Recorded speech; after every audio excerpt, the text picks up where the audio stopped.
หลังจากที่เราได้ศึกษาการเพิ่มรายการต่างๆไม่ว่าจะเป็นออร์เดอร์หรือว่าสินค้าแล้วเนาะต่อไปก็จะเป็นการสรุปและก็รายงานคือมันจะอยู่ในแถบขีด3ขีดอยู่เบื้องซ้ายมือมุมเทิงนี่เนาะเข้ามาก็จะเห็นรายการต่างๆนี่เลยรายการตัวนี้จะสรุปยอดขายสรุปสินค้าสีขาวคงเหลือไก่หมดอายุขั้นเลือกเข้ามาตัวสรุปยอดขายก็จะเห็นว่าในนี้ระบบจะสรุปรายการทั้งหมดของเดือนนั้นมาให้และก็จำนวนรายการสินค้าที่ขายไปคือมี4รายการมีในนี้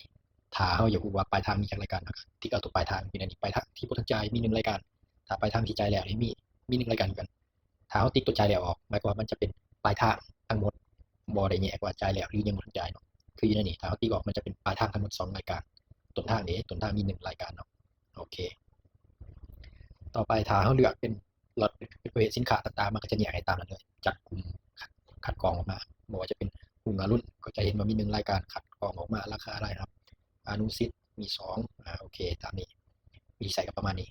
แล้วก็หลังจากถ้าทุกคนกดบันทึกมันก็จะส่งออกเป็นไฟล์ PDF บันทึกไว้ในระบบปุ๊บปั๊บนี่ซึ่งรายการทั้งหมดก็จะมารวมไว้อยู่หน้าประวัติรายงานสรุปเนาะซึ่งว่าระบบก็จะใช้เวลาส่งออกแล้วก็ซิงค์ข้อมูลกลับมาประมาณหนึ่งถ้าว่ากดแล้วเรามากดตัวอักษรนี้ออกเลยนี่มันก็จะบ่พบข้อมูลเนาะเพราะว่ามันยังใช้เวลาซิงค์ข้อมูลอยู่จะรอท่าหน่อยหนึ่ง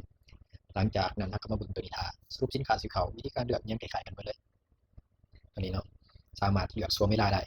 ตัวสรุปรายการขายตอนทำบิดก็เลือกได้คือกันเลือกช่วงเวลาซึ่งระบบจะเลือกในเดือนนั้นๆให้เดือนปัจจุบันนะเนาะแต่ว่าเราสามารถกำหนดได้ว่าอยากให้สรุปช่วงใด7วันบอกวันที่1วันที่7บอกก็ได้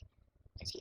เราก็เลือกตั้งค่าเลยกำหนดประเภทสินค้าอยากให้มันสรุปเครื่องตัวใดออกมาเนี่ย3อย่างนี้โอเครายการซื้อขาวในเดือนในช่วงวันที่1วันที่7 3ประเภทสินค้านี้มีรายการเดียวเพราะว่าเราบ่ได้เพิ่มสินค้าอื่นเข้าในตัวอย่างโอเคตัวนี้เราก็กดบันทึกเพื่อส่งออกเป็น PDF ก็จะเข้ามาหน้ารายการซื้อขาวหน้ารวบรวมประวัติรายงานสรุปนี่แหละเนาะนี่รายการสินค้านี้เนาะ